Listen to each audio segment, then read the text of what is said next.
How to use UpCounsel contract drafting properly. Beginner mistakes that cost you. Most beginners think creating a contract on UpCounsel is as simple as clicking hire lawyer, but the surprising truth is that skipping steps can lead to unclear agreements, disputes, or legal risk. The first mistake is providing vague project details. UpCounsel works best when you clearly describe the contract type, parties, deadlines, and expectations. Beginners who provide minimal information often receive proposals that don't fit their needs. Another common error is ignoring lawyer specialization. Contracts for software development, employment, or real estate have very different legal considerations. Beginners who hire a generalist may get gaps in critical clauses. Many users also overlook fee structures. UpCounsel lawyers may bill hourly, flat rate, or on retainer. Beginners who assume fees are included can face unexpected costs. Always confirm pricing before starting.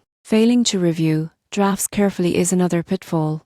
Templates or initial drafts may miss key terms, compliance requirements, or state-specific rules. Reading thoroughly and requesting revisions is essential. Finally, some clients neglect execution requirements. Signed, notarized, or witnessed agreements are critical for enforceability. Beginners who skip these steps risk contracts that are not legally binding. To use UpCounsel contract drafting properly, provide detailed project information, hire specialized lawyers, confirm fees, review drafts carefully, and follow proper execution steps. Avoid these mistakes, and your contracts will be clear, enforceable, and aligned with your business goals.